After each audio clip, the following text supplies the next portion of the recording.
Hi hello welcome to hash tag you. నా పేరు Zakir. Form హౌస్లో ఎర్రవెల్లి ఫామ్ హౌస్లో బీఆర్ఎస్ పార్టీ అధినేత కేసీఆర్తో హరీష్ రావు సమావేశమయ్యారు. బీఆర్ఎస్ పార్టీ సీనియర్ నాయకుడు మాజీ మంత్రి హరీష్ రావు సమావేశమయ్యారు. ఈ సమావేశం రహస్యమేమీ కాదు.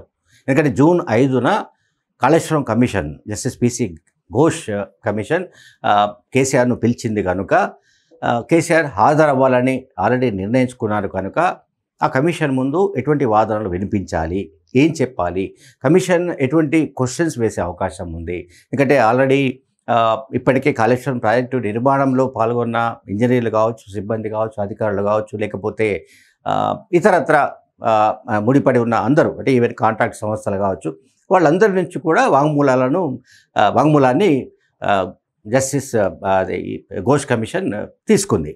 సో ఇప్పుడు ఇక్కడ కేసీఆర్, హరీష్ రావు, అట్లాగే అప్పటి ఫైనాన్స్ మినిస్టర్ ఈటల రాజేందర్ నుంచి ఈ ముగ్గురు నుంచి కూడా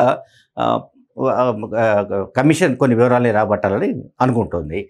సో ఈ నేపథ్యంలో హరీష్ రావుతో జరుపుతున్న చర్చలు కాళేశ్వరం కమిషన్కు సంబంధించినవే అని అనుకుంటే పొరపాటు. అది నేను చెప్పదలుచుకున్నాను. కాళేశ్వరం కమిషన్ ముందు హాజరు కావడం, ఏం చెప్పాలి అనే దానికి సంబంధించి ఇప్పటికే న్యాయపరమైన సలహాలు కూడా తీసుకున్నారు. అట్లాగే క్వశ్చన్ ఎట్లా ఉండే అవకాశం ఉంది, అంటే ఘోష్ కమిషన్ ఎటువంటి ప్రశ్నలు వేసే అవకాశం ఉంది, దానికి మనం ఎట్లా జవాబు ఇవ్వాలి, దీనికి సంబంధించిన కసరత్తు ఇదంతా కూడా ఒక part. And second part is Kavitha. So MLC Kavitha గారు గడిచిన 3-4 రోజులు కానండి, లేదా వారం రోజులుగా, అంటే మే 23న ఆమె శంషాబాద్ ఎయిర్పోర్ట్లో అమెరికా నుంచి దిగగానే చేసిన వ్యాఖ్యలు ఏమిటి?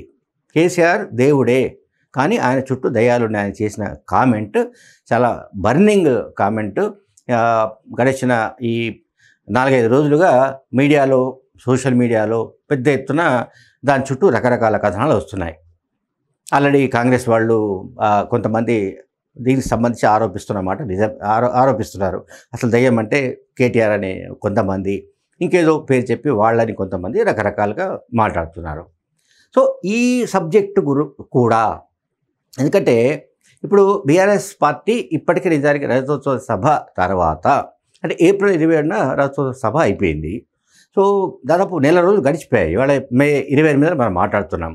ఈ నెల రోజుల్లో బీఆర్ఎస్ పార్టీ సంస్థాగత కమిటీలకు సంబంధించిన ప్రక్రియ నాకు తెలిసి, నాకున్న సమాచారం ప్రకారం ఇంకా ప్రారంభం కాలేదు. అది ఇంకా ఒక ప్రిలిమినరీ దశలోనే ఉన్నట్టుగా మనం భావించాలి.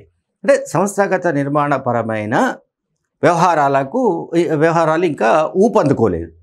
ఈలోగా ఈ గొడవల కారణంగా, ఘర్షణల కారణంగా, లేకపోతే కవిత తనకు తానే ఓపెన్గా చెప్పినట్లుగా తనకు పార్టీలో అవమానం జరుగుతోంది, తనకు పార్టీలో తగిన ప్రాధాన్యం లభించడం లేదు.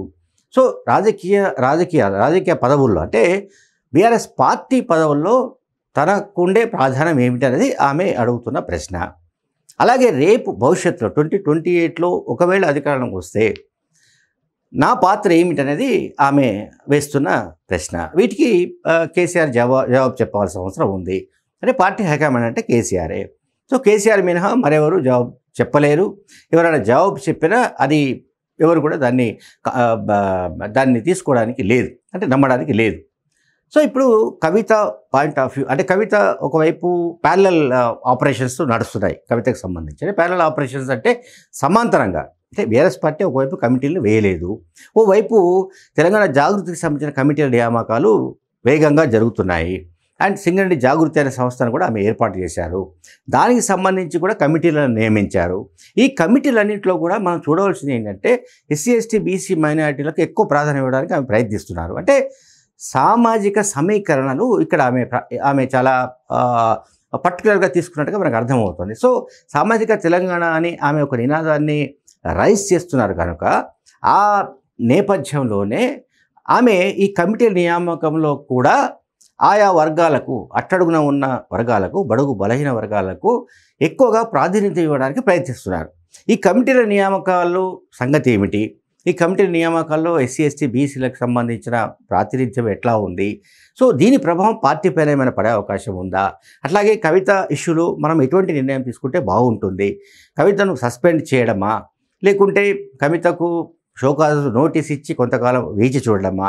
మరి పత్రికల్లో ఆమె కాంగ్రెస్ పార్టీలోకి వెళ్ళడానికి సంబంధించి ఏర్పాట్లు జరుగుతున్నాయనో, ఆమె ఏదో రాయబారం చేస్తున్నారనో ఈ కథనాలకు సంబంధించి కూడా బహుశా హరీష్ కేసీఆర్ మధ్యలో తప్పనిసరిగా చర్చ జరిగే అవకాశాలు కనిపిస్తున్నాయి.